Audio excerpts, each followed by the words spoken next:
Welcome back, and thank you for tuning into Infidelity Tales Lab. We appreciate every single one of you. We'd love to know, what part of the world are you watching from right now? Let us know in the comments. Now let's dive into today's story. The rhythmic tapping of chalk against the blackboard echoed through room 237 as Pete Wiggins sketched out the molecular structure of benzene. His practiced hand moved with precision, each line connecting to form the distinctive hexagonal shape, while 28 sophomores scribbled in their notebooks. "Remember," Pete said, adjusting his wire-rimmed glasses, "what makes benzene unique is its resonance structure. These double bonds aren't fixed. They're constantly shifting, sharing electrons." He turned to face his class, chalk dust coating his fingertips. Kind of like a molecular dance. A few students chuckled at his attempt at making organic chemistry relatable. In the third row, Marcus Chin raised his hand. "Mr. Wiggins, will this be on the AP exam?" "Everything's fair game for the AP, Marcus." Pete glanced at the clock. 2:45 p.m. "But don't worry. We'll have plenty of practice sessions before May." Speaking of which, who's joining us this Saturday for the study group? Several hands shot up. Pete smiled, noting the familiar faces of his most dedicated students. The bell rang, triggering the usual scramble of notebooks being shoved into backpacks and chairs scraping against linoleum. "Don't forget to read Chapter 7, he called out as students filed past his desk. "And Jessica, great job on yesterday's lab report." The last student disappeared through the doorway, leaving Pete alone with the lingering scent of dry erase markers and teenage anxiety. He began wiping down the blackboard, his movements mechanical after 15 years of the same routine. The afternoon sun slanted through the windows, catching dust motes in golden beams that illuminated the periodic table poster he'd hung up his first day teaching at Riverside High. A soft knock on the doorframe made him turn. Carol stood there, her English department lanyard swaying slightly as she leaned against the door. Even after 20 years of marriage, the sight of her still made his heart skip a beat. The way her dark hair caught the light, how her reading glasses perched on top of her head like a crown. "Ready to head home, chemistry man?" she asked, her lips curving into a smile that didn't quite reach her eyes. Pete didn't notice the tension in her shoulders, the way her fingers drummed restlessly against her thigh. "Almost done here." He gathered a stack of ungraded papers. "How was your day?" "The usual. Trying to convince freshmen that Shakespeare isn't torture." She stepped into the room, her heels clicking against the floor. "Oh, Rick called earlier. He's having a rough time with the divorce proceedings." Pete's hands stilled on the papers. His cousin Rick's divorce had been the main topic of family conversation for the past 3 months. "How's he holding up?" "He needs somewhere to stay for a while." His lawyer advised him to move out of the house during the negotiations. Carol's voice was carefully neutral. "I told him he could stay with us." Pete looked up, meeting his wife's gaze. "Of course he can stay. He's family." He missed a flash of something? Guilt? Relief? That crossed Carol's face. "The guest room needs some cleaning up." "But I already told him yes," Carol interrupted. "He'll be here tomorrow." Pete nodded, sliding the papers into his worn leather briefcase. "We should pick up some groceries then. Rick always liked your lasagna." The drive home was quiet, filled only with the soft hum of their Honda's aging engine and the local NPR station discussing climate change. Their house sat on Maple Street, a modest 3-bedroom colonial with fading blue shutters and a slightly overgrown lawn. Pete had been meaning to mow it all week, but after-school tutoring had eaten up his afternoons. Their daughter Jamie's bike lay on its side in the driveway. Pete picked it up as they walked past, wheeling it into the garage where it belonged. "Jamie needs to remember to put this away properly," he muttered. "She's 16, Pete. She has other things on her mind." Carol's tone held an edge he didn't quite understand. Inside, they found Jamie sprawled on the living room couch, textbooks surrounding her like academic satellites. She looked up from her phone as they entered, her dark hair, so like her mother's, falling across her face. "Dad, can you help me with my chem homework?" she asked. "Mr. Rodriguez isn't nearly as good at explaining things as you are." Pete set his briefcase down, already moving toward the couch. "Of course, sweetie. What are you working on?" "Stoichiometry," Jamie groaned. "It's like reading hieroglyphics." "That's because you haven't found the key yet." Pete settled beside her, picking up her textbook. Once you understand the relationships between the numbers, it all falls into place. Carol watched them for a moment, her expression unreadable. "I'll start dinner," she said, but neither Pete nor Jamie noticed how her hand trembled as she reached for her phone, or how quickly she disappeared into the kitchen. The next afternoon, Rick arrived in his gleaming BMW M5, its metallic paint job catching the sun like liquid silver. Pete helped him carry his bags inside, noting how his cousin's designer clothes seemed out of place in their modest guest room. "I can't thank you enough, Pete," Rick said, clapping him on the shoulder. His cologne was expensive, his smile bright and practiced like the ones he used in his real estate headshots. "You're a lifesaver, man." "Really? Stay as long as you need," Pete replied, meaning it. "That's what family's for, right?" Rick's smile flickered for just a moment. "Right? Family." The first few weeks settled into a routine. Rick left early each morning in his BMW, returning late with stories about property showings and client meetings. He brought expensive bottles of wine to dinner, insisted on ordering takeout from upscale restaurants instead of letting Pete or Carol cook. His presence filled the house with an energy that Pete couldn't quite define. Part chaos, part charm, all momentum. But there were moments, small ones at first, that should have registered as warning signs. The way Rick's hand lingered on Carol's shoulder during family dinner. How Carol started wearing perfume to school. The whispered phone conversations that stopped when Pete entered a room. One evening, while Pete graded lab reports at the dining room table, Jamie slipped into the chair across from him. Her face held the serious expression she'd inherited from him, the one that meant she was wrestling with something important. "Dad," she started, then stopped, picking at a loose thread on her sleeve. "Can I ask you something?" Pete set down his red pen. "Always. Have you noticed anything weird lately?" "With Mom?" The question hung in the air like smoke. Pete's mind flashed to small changes he'd noticed but hadn't wanted to examine too closely. Carol's new clothes. The late-night department meetings that never appeared on the school calendar. The way she seemed to light up whenever Rick entered a room. "What do you mean weird?" he asked carefully. Jamie's fingers twisted the thread tighter. "Yesterday, I heard her on the phone with Uncle Rick. She was laughing, but not her normal laugh. It was different. Like when Lisa Peterson talks to her boyfriend during lunch. She looked up at her father, her eyes troubled. And they're always whispering together. When they think no one's watching." Pete's chest tightened, but he forced a reassuring smile. "Your mom's just helping Uncle Rick through a tough time. You know how difficult divorce can be." "Dad," Jamie started, but the sound of the front door opening cut her off. Carol's voice drifted in from the hallway, followed by Rick's deeper tones. "We're home," Carol called out. "Rick took me to that new Thai place downtown. We brought leftovers." Pete watched as his wife breezed into the dining room, her cheeks flushed, hair slightly windblown. Rick followed, carrying takeout bags that probably cost more than Pete spent on groceries in a week. "You should have called," Pete said mildly. "I made chicken for dinner." "Oh." Carol's smile faltered slightly. "I thought you'd be busy with grading." Rick had a successful closing today, so he wanted to celebrate. "Big commission," Rick added, flashing his perfect teeth. "Thought I'd treat my favorite cousin's wife to a thank you dinner for putting up with me these past weeks." Jamie stood abruptly, her chair scraping against the floor. "I'm not hungry," she announced and fled upstairs. The sound of her door slamming echoed through the house.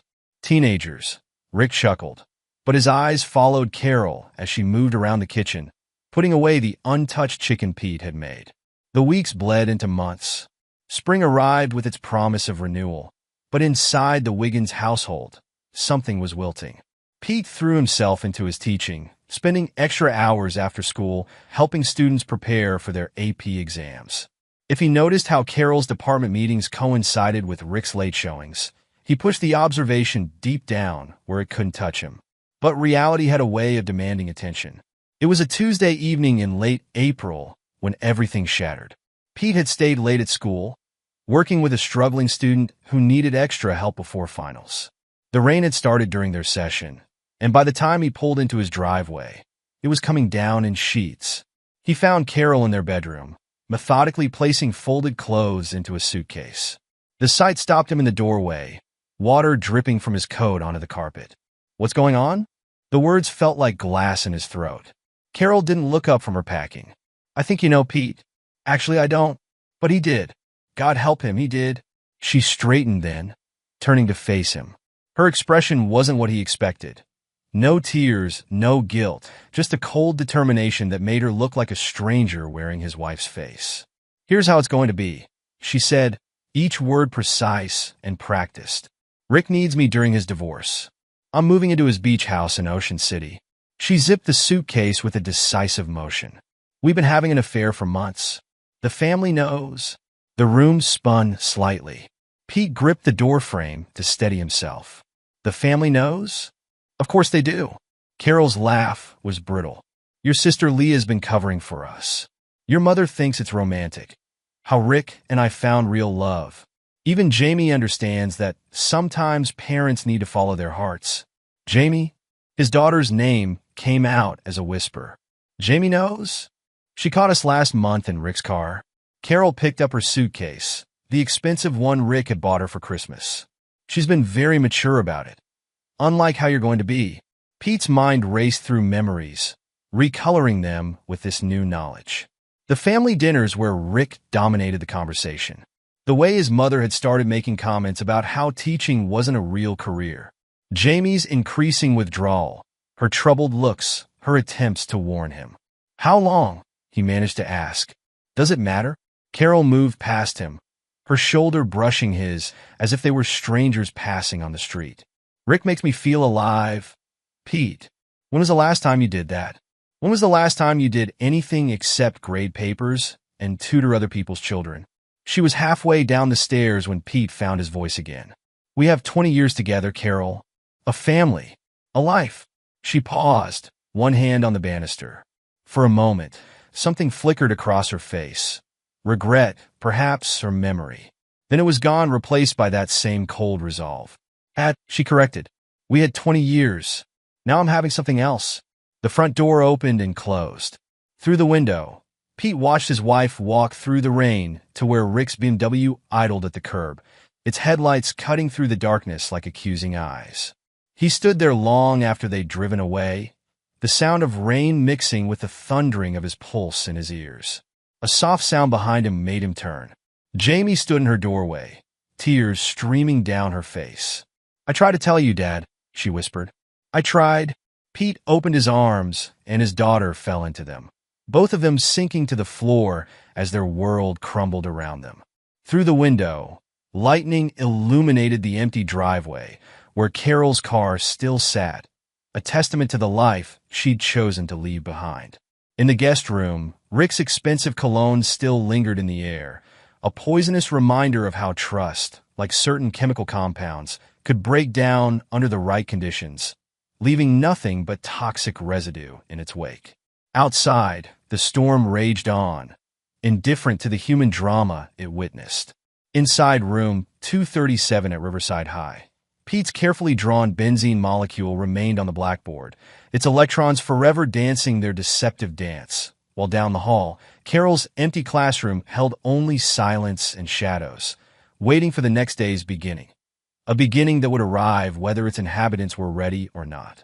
The whispers started before first period. Pete heard them as he walked through Riverside High's main hallway, snippets of conversation that died when he passed by. Students huddled in clusters, their eyes following his progress toward room 237. Some looked away when he met their gaze. Others stared with naked curiosity. At his desk, 3 parent emails waited in his inbox. All requested classroom transfers for their children. The most recent one, from Margaret Chun, Marcus's mother, stood out. Asterisk, Dear Mr. Wiggins. Given the current circumstances, we feel it would be best for Marcus to complete his chemistry credits with Mr. Rodriguez instead. While we appreciate your dedication as a teacher, we believe this change will be less disruptive to his academic focus. Regards, Margaret Chun asterisk. Pete's fingers hovered over the keyboard, composing and deleting responses in his mind. What could he say?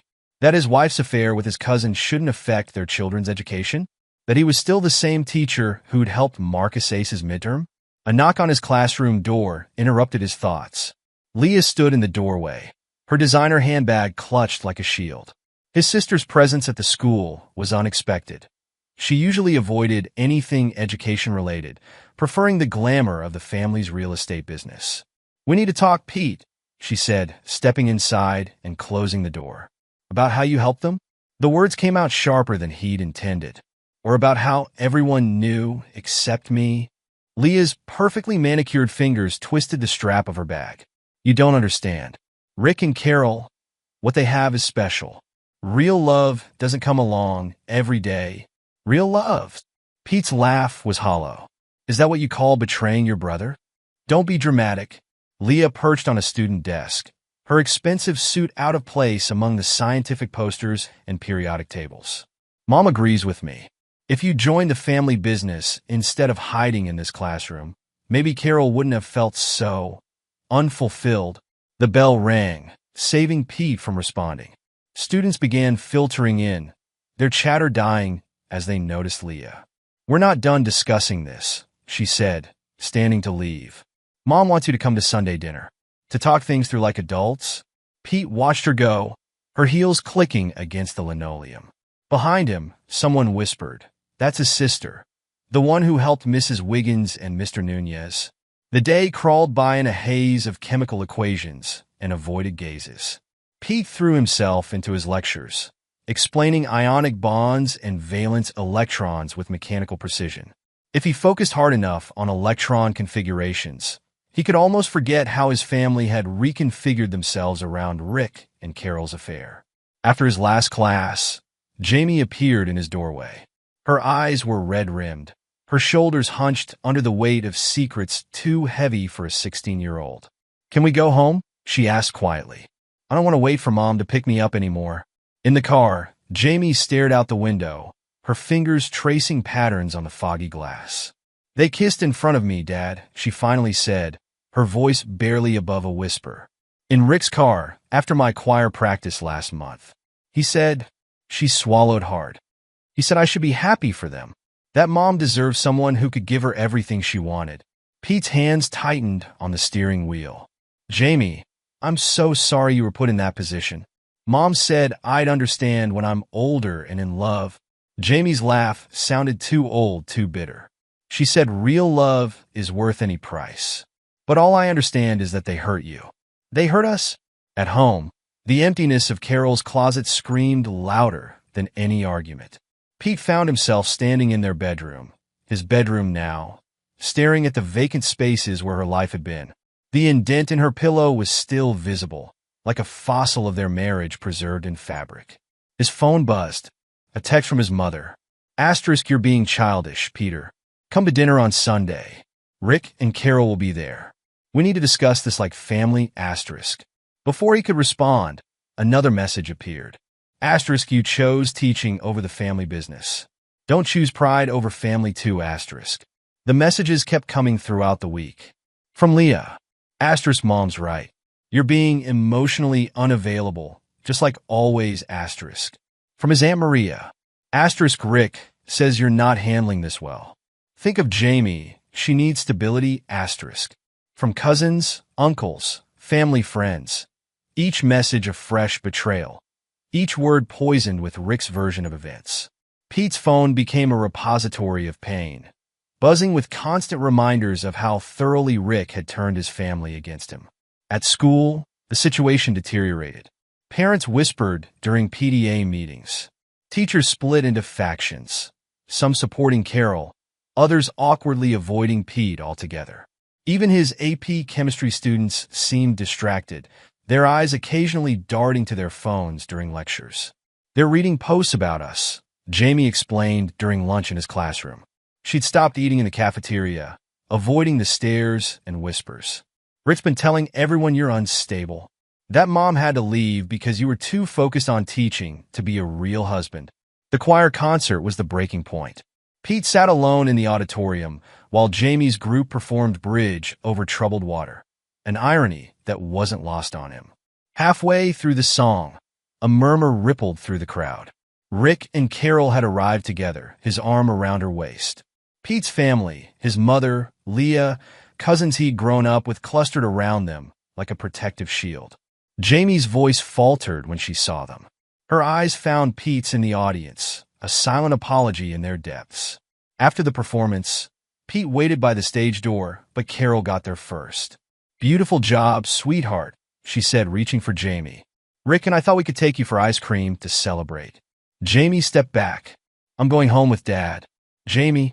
Rick appeared behind Carol, his smile professionally concerned. "Your mother, and I think it might be good for you to spend more time with us. Get used to the new arrangement." "The new arrangement?" Pete's voice carried in the emptying auditorium.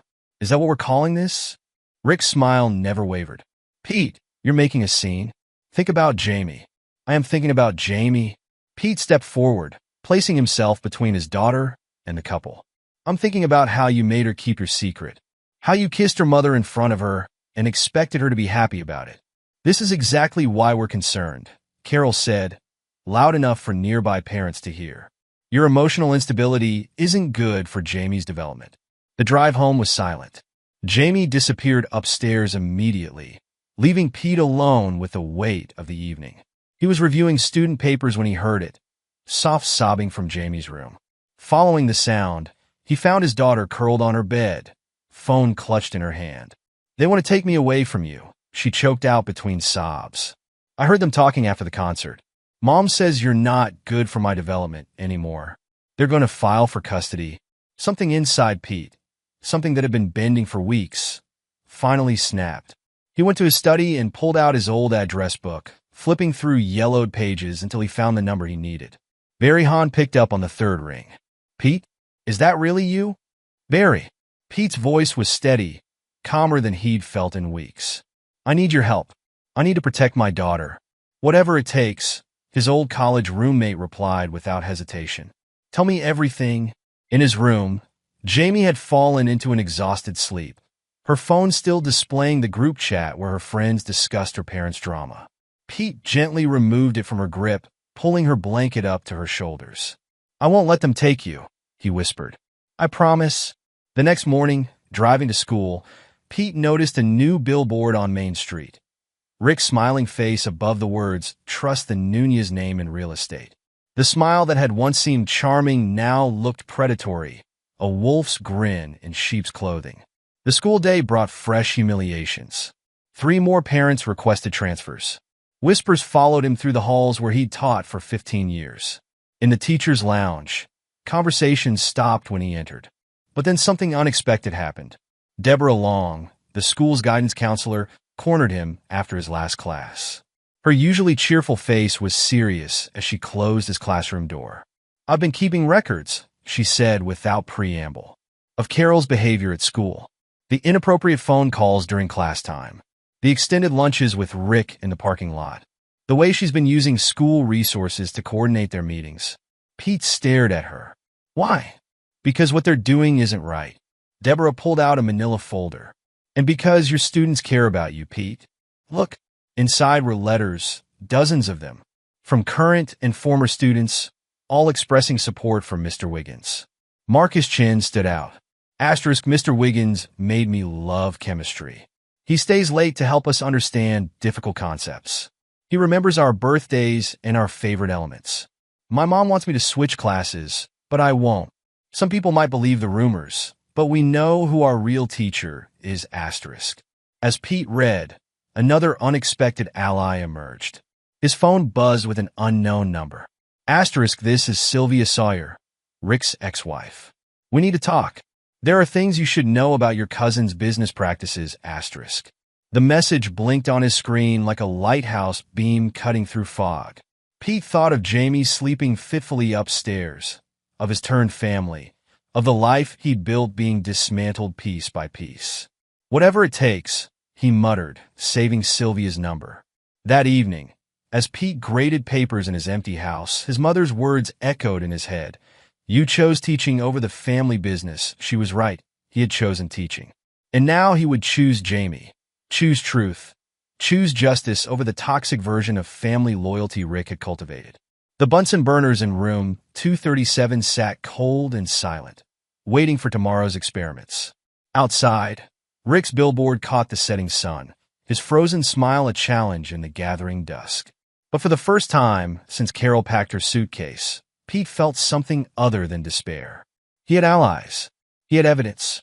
Most importantly, he had Jamie, strong, resilient Jamie, who chose truth over comfort, who saw through the pretty lies Rick and Carol had spun. His phone buzzed again. Another message from his mother. Asterisk Rick says you're forcing Jamie to take sides. Stop being selfish, Peter. Think about what's best for her, asterisk. Pete looked at Jamie's latest chemistry test, still waiting to be graded. She'd drawn a small heart next to her name, just like she'd done since elementary school. Some bonds, he realized, couldn't be broken by pretty words or beach houses or family pressure. Some bonds, like the ones he taught about in class, only grew stronger under pressure. Barry Hahn's office smelled of coffee and old paper. Strips of afternoon sunlight cut through Venetian blinds, illuminating dust motes that danced above stacks of files and surveillance photos.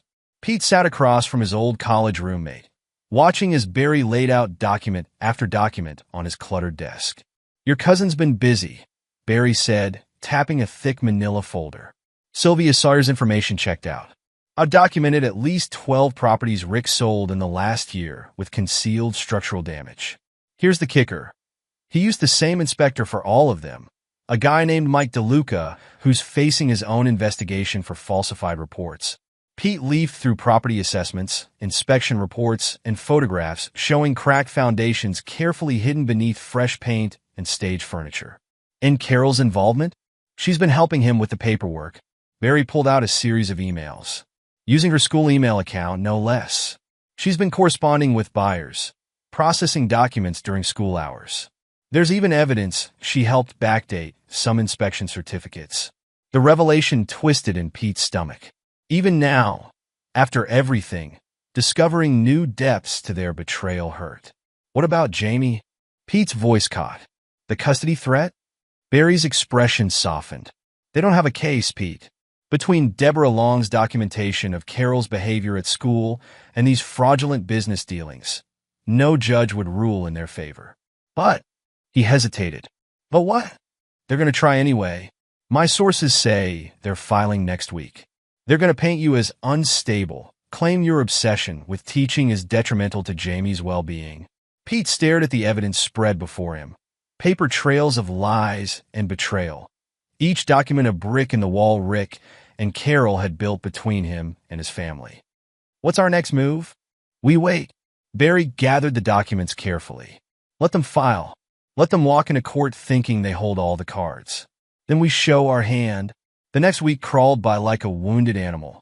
Pete taught his classes, helped students with college applications, and tried to ignore the whispers that still followed him through the halls. Jamie spent more time in his classroom, doing homework while he graded papers, both of them finding comfort in their shared routine. The custody papers arrived on a Wednesday, delivered to him between 4th and 5th period by a court officer who looked uncomfortable serving documents in a high school. Pete read them during his lunch break, each accusation more outrageous than the last. Petitioners assert that respondents' excessive focus on his teaching career has created an emotionally neglectful home environment. Respondent has demonstrated increasing instability since the separation, including making unfounded accusations against petitioner Carol Carson-Wiggins and her partner Richard Nunez. The minor child would benefit from the stable, nurturing environment provided by petitioners. That evening, Pete and Jamie sat at their kitchen table, picking at a pizza neither of them really wanted to eat. They can't take me away, right? Jamie's voice sounded younger than her 16 years. The judge will see through their lies? Pete reached across the table, squeezing her hand. They won't take you anywhere. I promise. The court date arrived with autumn's first real chill. Pete straightened his tie in the courthouse bathroom mirror, Barry's words echoing in his head. Let them make their case first. Let them dig their own grave. The courtroom felt smaller than he'd expected. Rick and Carol sat at one table, both wearing expensive suits that seemed to advertise the lifestyle they thought Jamie deserved. Pete's family filled the seats behind them. His mother, Leah, cousins he'd grown up with, all still believing Rick's carefully crafted narrative. Only Jamie sat behind Pete, along with Deborah Long and several of his students who'd insisted on being there. Marcus Chin gave him a thumbs up as he passed. Rick and Carol's lawyer went first, painting a picture of Pete as an obsessed teacher who'd driven his wife away with his emotional unavailability and modest ambitions. My clients can provide a stable, financially secure environment, the lawyer argued. Mr. Nunez's successful real estate business and Mrs. Carson Wiggins' dedication to education make them ideal guardians. Pete watched Rick nod solemnly at these words, noticed how Carol touched his arm in a practiced display of unity. He thought of all the family dinners where Rick had praised his heart of gold while plotting to steal his life. Then it was Barry's turn. "Your Honor," he began, "before we address custody, there are some matters that demand the court's attention." He approached the bench with a thick folder. "We have evidence of extensive fraud committed by Mr. Nunez in his real estate business, fraud that Mrs. Carson Wiggins has actively participated in." The courtroom erupted in whispers. Rick's confident smile flickered. Barry laid out the evidence methodically. Property photographs, falsified inspection reports, emails sent from Carol's school account during class hours, testimony from buyers who discovered hidden damage after purchase. With each new document, Rick's face grew paler. Furthermore, Barry continued, "We have documentation from Riverside High's guidance counselor regarding Mrs. Carson Wiggins' inappropriate behavior at school, including using school resources to facilitate her affair with Mr. Nunez." Deborah Long stood, holding up her own records. "I've documented numerous instances of Mrs. Carson Wiggins abandoning her classes for extended lunches with Mr. Nunez, using school phones for personal calls, and discussing private matters in front of students." Pete watched his family's faces as the truth unfolded. Leah's perfect makeup couldn't hide her growing horror. His mother's hands trembled as she clutched her purse. Then Jamie took the stand. "They made me keep their secret," she said, her voice strong despite the tears in her eyes. "They kissed in front of me and said I should be happy about it. Mom said I'd understand when I'm older and in love, but all I understand is that they hurt my dad and expected me to help them do it." Rick stood up suddenly. "This is ridiculous." "These accusations are." "Mr. Nunez," the judge cut in sharply, "you'll have your chance to respond. Though given the evidence being presented, I strongly advise you to consult with your lawyer first." The hearing didn't last much longer. The judge not only dismissed the custody petition, but ordered an immediate investigation into Rick's business practices and Carol's professional conduct. As court officers approached Rick, Pete watched his cousin's carefully constructed world crumble. "You did this," Rick snarled as they led him away. "You couldn't just accept that Carol chose me? That I won?" Pete didn't respond. He didn't need to. The truth had spoken loudly enough. In the weeks that followed, Rick's real estate empire collapsed like a house built on sand. The fraud investigation uncovered more properties, more falsified reports, more lives impacted by his deception. Carol's involvement cost her teaching license, her reputation destroyed by the same school resources she'd used to facilitate their affair. Pete's family began their own painful reckoning. Leah came to his classroom one afternoon, her designer clothes wrinkled, her usual confidence replaced by genuine remorse. "I got caught up in their romance narrative," she confessed, perching on a student desk like she had months ago. But this time, her voice held no judgment, only regret. "I forgot about the real people they were hurting. About you and Jamie. About what family really means." "Why?" Pete asked simply. "Why did everyone choose his side so easily?" "Because he sold us a story we wanted to believe. About passion and grand gestures and living life large." Leah wiped at her eyes, smearing expensive mascara. "We forgot that real love isn't about beach houses and wild nights. It's about showing up every day, teaching kids chemistry, being there when they need you." The deepest cut came from his mother. Pete found her waiting outside his classroom after Rick's arrest, looking older than he'd ever seen her. "I watched them lead him away in handcuffs," she said, her voice rough with emotion. "All these years, I pushed you to join the family business. I thought Rick was everything a son should be. Successful, ambitious, larger than life." She met his eyes, years of regret evident in her gaze. "I chose the wrong son to be proud of." The seasons turned. Fall painted the trees outside room 237 in colors of change and renewal. Pete kept teaching, helping students understand both chemistry and the more complex elements of human nature. Jamie's smile returned gradually, like spring flowers testing the air after a long winter. 1 year later, Pete stayed late after school, preparing the next day's experiment. The familiar scent of chemicals and chalk dust wrapped around him like an old friend. The door opened, and Jamie walked in, accompanied by Abby Whitehead from the math department. "Dad, you're working too hard again," Jamie announced, her 17-year-old face carrying a wisdom beyond her years. "We're staging an intervention. Ms. Whitehead agrees you need ice cream." Abby smiled, her presence as steady and calming as the equations she taught. Over the past year, she'd become a quiet constant in their lives, sharing lunch breaks with Pete, offering mathematical perspectives on his chemistry lessons, understanding his need to heal at his own pace. "Your daughter's right," she said, her eyes twinkling. "Even teachers need to learn new equations sometimes." At the ice cream parlor, sitting in a booth warmed by the setting sun, Jamie reached for Pete's hand. "You know what, Dad? When people at school talk about what happened, they don't gossip anymore. They talk about how you stayed strong, kept teaching, kept caring. You showed me what real love looks like. Not the dramatic kind, but the kind that stays even when it's hard." Pete squeezed her hand, feeling unexpected tears prick his eyes. The fancy beach house and expensive cars had never been his dream anyway. His real treasure sat across from him, resilient and wise beyond her years, while new possibilities sat beside him, tasting strawberry ice cream and talking about tomorrow's lessons. "Sometimes," he replied, looking between them, his daughter who'd chosen truth over comfort, and Abby who understood that healing wasn't a straight line. "The best things in life are the ones you never saw coming." The setting sun painted the sky in colors of healing and hope, as three people who'd learned the true meaning of family shared simple ice cream and complex truths. Sometimes Pete realized winning isn't about revenge at all. It's about finding your way back to joy, one small moment at a time. In room 237, the periodic table still hung where he'd placed it 15 years ago, its elements arranged in perfect, predictable order.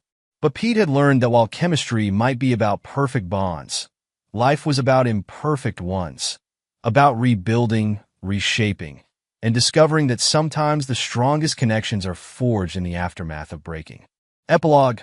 5 years later, the real estate section of the Philadelphia Inquirer was spread across Pete's kitchen table, coffee rings staining the edges. A small article in the corner caught his eye.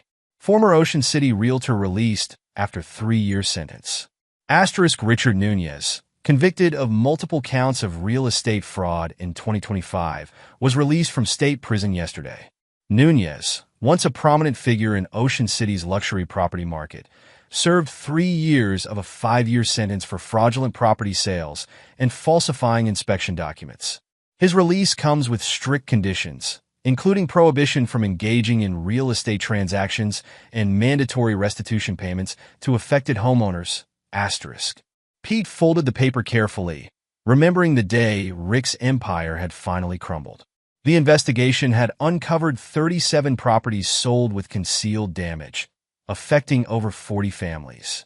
The restitution payments had claimed Rick's beach house, his cars, and every asset he'd accumulated through years of fraud. "Dad?" Jamie's voice carried from upstairs. "Have you seen my graduation cords?" "Check the laundry room," Pete called back. Mom probably ironed them. The word mom no longer stuck in his throat when referring to Abby.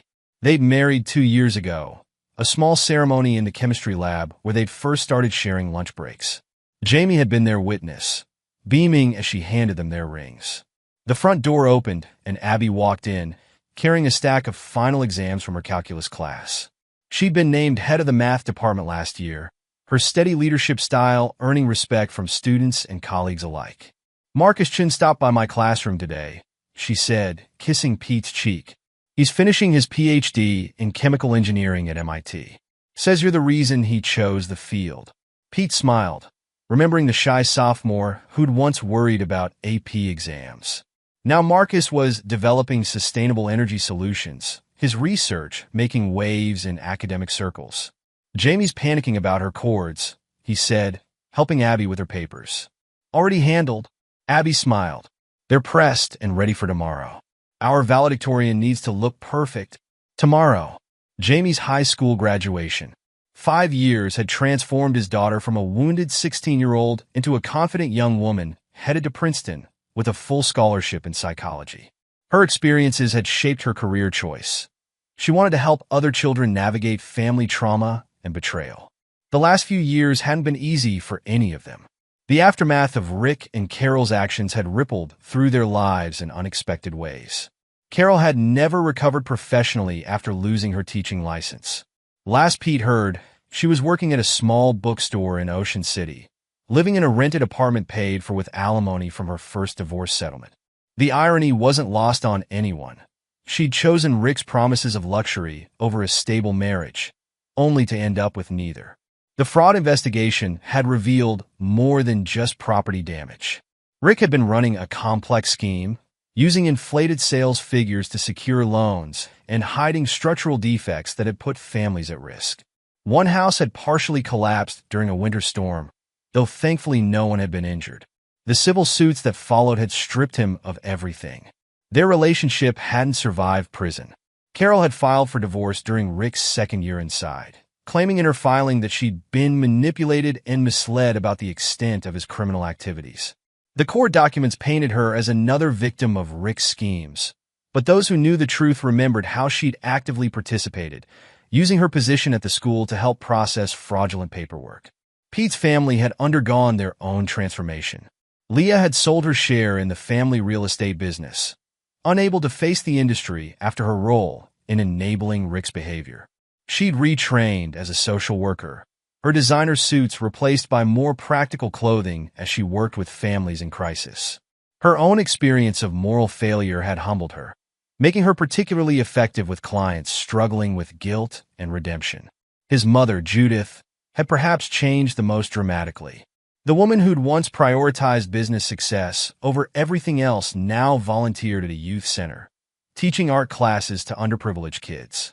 She'd apologized to Pete hundreds of times over the years, each time revealing a new layer of understanding about how thoroughly Rick had poisoned their family dynamics.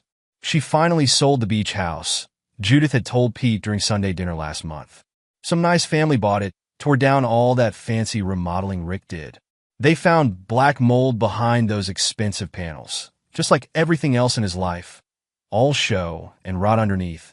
The doorbell rang, interrupting Pete's thoughts.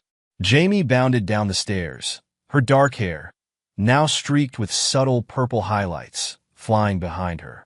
"That's probably Dr. Long," she called out. "She's helping me practice my speech one last time." Deborah Long had become a regular presence in their lives. After documenting Carol's misconduct, she'd gone on to get her PhD in educational psychology, using their case, with names changed, as part of her dissertation on workplace ethics and family dynamics. She'd been instrumental in Jamie's healing process, their weekly conversations evolving from therapy sessions into mentoring discussions about Jamie's own plans to enter the field. The Art Center called again, Abby mentioned as Jamie let Deborah in. "They want to know if you're teaching summer chemistry camp this year." Pete nodded. He'd started the program 3 years ago, using hands-on experiments to spark interest in science among elementary school students. It had begun as a way to keep busy during difficult summers, but had grown into something meaningful. Last year's group had included Rick's ex-wife Sylvia's daughter from her second marriage, a coincidence that might once have been awkward, but now felt like proof of how life moved in unexpected circles. Sylvia herself had rebuilt her life impressively. After helping expose Rick's fraud, she'd used her experience to start a consumer advocacy group for real estate buyers. Her organization now offered free property inspections to low-income families, ensuring they wouldn't fall victim to the kind of schemes her ex-husband had perpetrated. Barry Hahn still sent Christmas cards, usually accompanied by news articles about his latest cases. He'd expanded his private investigation firm, specializing in exposing white-collar crime and corporate fraud. The files he compiled on Rick's case were now used as teaching materials in his training seminars. "Pete?" Abby's voice drew him back to the present. "Where'd you go just now?" "Just thinking about tomorrow," he replied, but they both knew he was really thinking about all the yesterdays that had led them here. Jamie and Deborah emerged from the study, graduation speech apparently perfected. Jamie's face glowed with the kind of confidence that only comes from overcoming real challenges. "Mom's going to be there tomorrow," Jamie said quietly, referring to Carol. "She called this morning, asked if she could come." Pete exchanged glances with Abby, who squeezed his hand supportively. They'd all done enough therapy to know that healing wasn't linear, that even happy occasions could trigger complex emotions. "How do you feel about that?" Pete asked his daughter. Jamie shrugged, but her voice was steady. "I'm not that wounded 16-year-old anymore, Dad. I can handle seeing her for an hour. Besides," she smiled at Abby, "I already know who's sitting in the front row with you." That evening, after Jamie and Deborah had finalized the speech, after Abby had triple-checked the graduation chords, Pete stood in his classroom one last time before summer break. The periodic table still hung where he'd placed it 20 years ago, its elements a testament to how the most stable structures could weather any storm. His phone buzzed, a text from Marcus Chun. "Asterisk just posted my latest research results. Couldn't have done it without you, Mr. W. Still using that benzene ring analogy you taught us. Asterisk." Another message followed, this one from his mother. Asterisk found old family photos while cleaning. "Realized something. In every picture where Rick was showing off some new success, you were in the background helping someone. Guess we know now which one really mattered." Asterisk. The sun was setting over the school parking lot, painting the sky in shades of possibility. Pete gathered his papers, turned off the lights, and locked room 237 for the summer. His Honda, newer now, but still modest, waited beside Abby's practical sedan. Life hadn't turned out the way anyone had expected. Rick and Carol had lost everything they'd thought important: money, status, reputation. But their choices had catalyzed changes no one could have predicted. Jamie's determination to help others. Leah's journey to redemption. His mother's transformation from status-obsessed matriarch to community volunteer. Even Pete himself had changed, learning that sometimes the worst betrayals could lead to the best renewals. Tomorrow, he would watch his daughter graduate. He would sit between his wife and his mother, surrounded by the family that had chosen truth over convenience, growth over stagnation.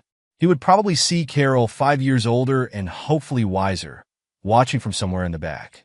Maybe he would even feel a flicker of gratitude, not for the betrayal, but for the strength they'd all found in its aftermath. The next day, as Jamie took the podium to deliver her valedictory speech, Pete noticed something remarkable. The summer sun streaming through the auditorium windows caught her purple hair highlights, creating a prismatic effect like light through his beloved benzene rings.